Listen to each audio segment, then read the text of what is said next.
Mga ka-showbiz, may bagong bride vibes tayo nasagap na yung linggo.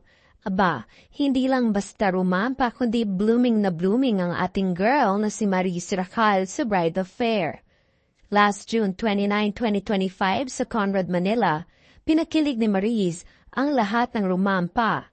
Suot ang bonggang bridal creation ni Aaron Montoya. Yes, mga beshi, si Maris mismo ang news ng isa sa mga pinaka-in-demand na designers ngayon. Ang ganda ng gown, pero mas shining, shimmering, splendid si Maris. Sabi nga ng mga netizens, parang ready to walk down the aisle na siya. Walang kumpirmadong kasal ha, model lang po siya pero aminado ang madlang people, bagay na bagay kay Maris ang maging bride.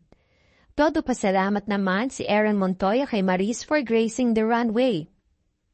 Hindi lang daw siya isang inspirasyon, kundi isang dream bride look personified. Kaya kung gusto niyo ma-in-love, balikan niyo ang mga photos and clips ng bridal fair na ito. At abangan kung kailan kaya totoong maglalakad si Maris sa altar. Abangan! Showbiz Ganap Logo.